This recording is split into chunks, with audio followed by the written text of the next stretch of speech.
Ouvrez vos livres, page 394.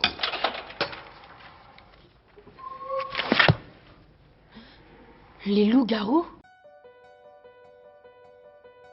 Salut, c'est Sai.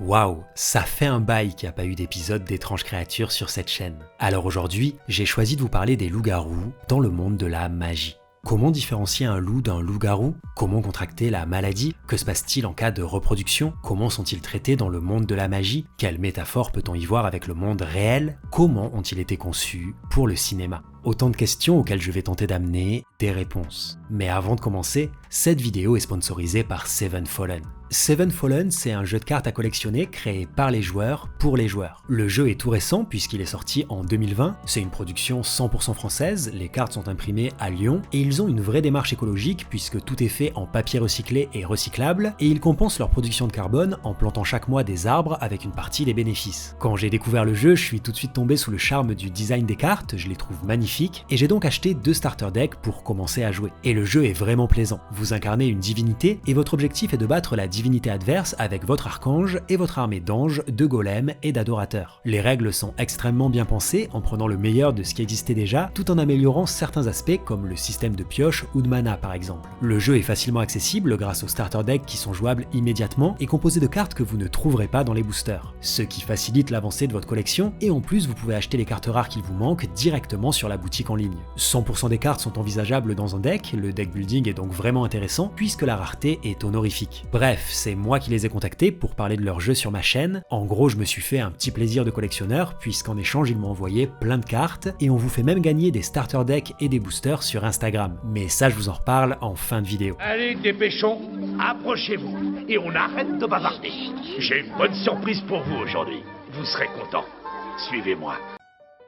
Un museau plus court, des pupilles plus petites, une queue moins touffue. Ce sont là les seules différences physiques entre un loup-garou et un loup ordinaire. Dans les livres en tout cas. Oubliez donc ce que vous avez vu dans le film Harry Potter et le prisonnier d'Azkaban, même si on parlera évidemment du travail des concepteurs pour le cinéma en fin de vidéo. Dans le monde de la magie, il est donc très difficile de différencier un loup d'un loup-garou au premier coup d'œil, et il vaut mieux se fier au comportement de la bête plutôt qu'à son apparence. Le loup ordinaire ne s'attaque à l'homme que très rarement, lorsqu'il n'a pas le choix, et préfère s'en prendre à des proies animales, contrairement au loup-garou qui est extrêmement agressif envers les humains et qui ne s'attaquera que très rarement à des animaux ou autres créatures. De plus, les loups se déplacent généralement en meute, tandis que les loups-garous sont souvent solitaires. Nous sommes donc en droit de penser que les histoires de Moldus qui racontent l'attaque volontaire d'un loup sur un humain font en fait référence à des loups-garous sans le savoir. Mais alors, comment devient-on un loup-garou ?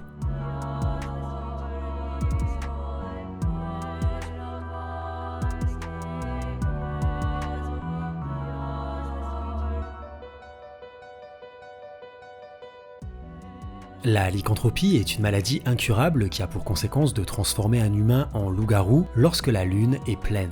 La seule façon de contracter cette maladie est d'être mordu par un lycanthrope transformé, lorsque la salive du loup-garou entre en contact avec le sang de sa victime. Bien que n'importe quel humain puisse être contaminé, la grande majorité des moldus aura tendance à succomber à ses blessures, tandis que la grande majorité des sorciers aura tendance à contracter la maladie. De plus, si un lycanthrope vous mord sous sa forme humaine, vous ne devriez pas contracter la maladie. Cependant, vous aurez certainement très envie de manger de la viande pendant un certain temps. Il est toutefois bon de noter que toute morsure ou griffure d'un lycanthrope, transformé ou pas, laissera des cicatrices durables à sa victime. Et contrairement aux croyances populaires, la lycanthropie n'est pas héréditaire. Ou en tout cas il n'existe aucune preuve qu'elle le soit. Un lycanthrope peut donc parfaitement avoir des enfants sans risquer de leur transmettre la maladie. Cependant, si 2 loups-garous s'accouplent durant une nuit de pleine lune, ils donneront naissance à des louveteaux qui ressembleront en tout point à des loups ordinaires, hormis qu'ils seront dotés d'une très grande intelligence, sans pour autant se montrer plus agressifs envers les humains. Mais ce genre d'événement ne se produit que très rarement. Il n'existe que 2 cas répertoriés dans l'histoire, et l'une de ces portées a ensuite été relâchée dans la forêt interdite avec l'autorisation de Dumbledore, ce qui a fait naître une rumeur selon laquelle des loups-garous vivraient dans la forêt interdite. Une rumeur que Dumbledore n'a jamais pris la peine de démentir, estimant qu'elle contribuait à tenir les élèves éloignés de la forêt interdite. De quoi ?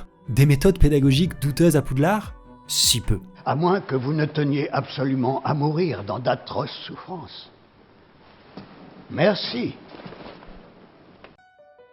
Mais le problème de la lycanthropie n'est pas tant la maladie en elle-même que la manière dont la communauté magique traite les personnes infectées. En fait, depuis le XXe siècle, il existe une potion, la potion Tulu, qui permet aux personnes infectées de conserver leur lucidité lorsqu'elles se transforment en loup-garou. Et oui, le véritable problème de la lycanthropie au départ était qu'il n'existait aucun traitement efficace pour soigner les symptômes, étant donné que durant la transformation, le sujet perd tout contrôle et n'est guidé que par son instinct meurtrier, classant ainsi le loup-garou au plus haut niveau de dangerosité dans la classification du ministère de la magie. Avec la potion Tulu, la personne infectée reste lucide et peut donc être parfaitement inoffensive. Mais les choses ne sont pas si simples, car la communauté magique éprouve un véritable dégoût envers les personnes souffrant de lycanthropie, et de nombreux sorciers pensent encore que les lycanthropes représentent un danger même lorsqu'ils sont sous forme humaine. Ainsi, il est très difficile pour une personne lycanthrope de trouver un emploi par exemple, ce qui fait que la plupart des sorciers souffrant de cette maladie se tiennent à l'écart du reste de la société. Bien que le ministère ait tenté à de nombreuses reprises de tenir des registres pour recenser les loups-garous, la très grande majorité n'a jamais osé venir se déclarer, bien conscient qu'en s'exposant de la sorte, ils risquaient surtout d'être stigmatisés, voire même chassés. Le département de contrôle et de régulation des créatures magiques a transféré à plusieurs reprises le cas des loups-garous entre la section des animaux et celle des êtres, ne facilitant ni les démarches pour les concernés, ni la compréhension pour le reste de la société. C'est pour toutes ces raisons, ainsi qu'à cause du coût très élevé des ingrédients, que la très grande majorité des lycanthropes n'a en fait jamais vraiment pu avoir accès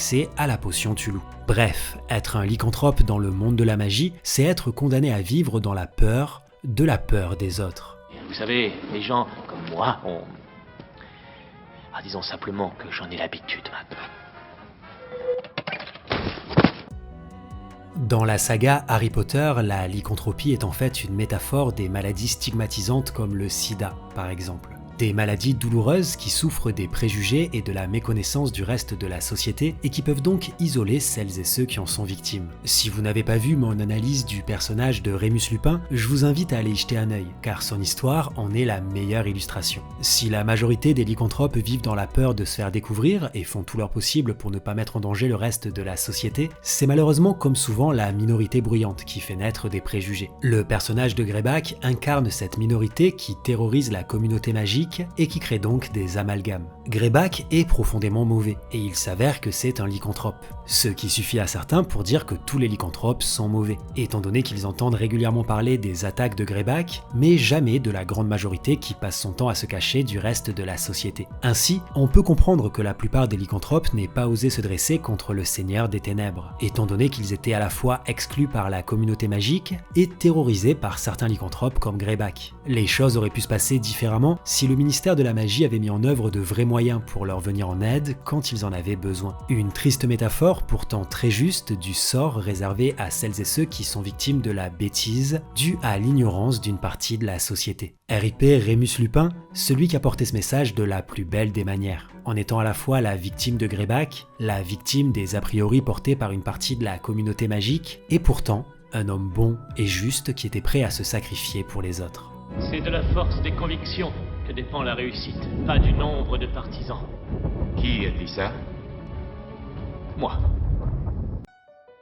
Bien, je pense avoir répondu à toutes les questions posées en début de vidéo, sauf une. Comment le loup-garou de Rémus Lupin a-t-il été conçu pour le cinéma? Car ce n'est pas un hasard si les concepteurs ont décidé de ne pas suivre la description du livre, et je dois bien avouer que leur prise de position est vraiment intéressante. À l'époque où Harry Potter et le prisonnier d'Azkaban est sorti au cinéma, nous avions déjà l'habitude de voir des loups-garous sur grand écran. Les concepteurs ont donc souhaité tenter une nouvelle approche en appuyant justement sur le fait que la lycanthropie est avant tout une maladie. Déjà, sous sa forme humaine, le maquillage et le costume de Rémus ont été pensés pour refléter sa honte, son état de santé et ses difficultés financières. Et pour ce qui est de sa forme de loup-garou, l'objectif n'était pas vraiment d'inspirer la peur, mais plutôt de refléter la gravité et la tristesse de cette transformation. C'est pour cette raison qu'ils ont décidé que Rémus devait garder une partie de son humanité et qu'ils en ont fait une créature très maigre, au dos voûté, avec presque pas de poils. Ce qui était déjà un changement majeur vis-à-vis des représentations habituelles. Une fois les croquis réalisés, les concepteurs ont sculpté un loup-garou de 2,10 m nécessitant un artiste de talent pour réussir à se mouvoir à l'intérieur. Un kickboxer et un danseur furent donc engagés et entraînés pendant plusieurs mois pour tenir sur des échasses à l'intérieur de la créature. Mais en arrivant sur le plateau, devant le sol cogneur, il leur fut impossible de se mouvoir comme à l'entraînement. Car en effet, difficile de garder l'équilibre sur des échasses au milieu d'une colline parsemée de rochers et d'herbes hautes. C'est à partir de ce moment-là, et avec beaucoup de regrets, que les concepteurs durent se résigner à créer un loup-garou en image de synthèse. Cependant, ils réussirent tout de même à réaliser la transition entre l'humain et le loup-garou grâce à des prothèses et à du maquillage,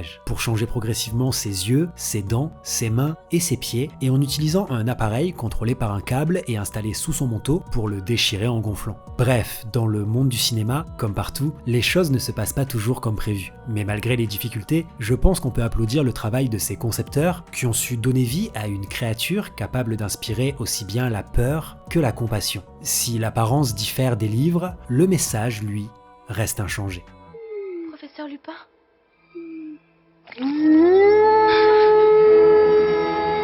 Au moment où sort cette vidéo, un concours vient d'apparaître sur mon compte Instagram. Je remercie donc Seven Fallen d'avoir sponsorisé cette vidéo et d'avoir accepté de faire gagner à 5 d'entre vous un starter deck et un booster pour commencer à jouer. Toutes les modalités du concours sont expliquées dans la description du post Instagram, alors si le jeu vous intéresse, je vous encourage à participer. Quoi qu'il en soit, j'espère que cette vidéo vous a plu. Comme d'habitude, je compte sur vous pour vous exprimer dans les commentaires et pour la partager. Et si vous êtes encore là et que ce n'est pas déjà fait, je vous invite évidemment à vous abonner et à activer la cloche. Sur ce, je vous laisse, prenez soin de vous et je vous dis à très vite pour de nouvelles vidéos.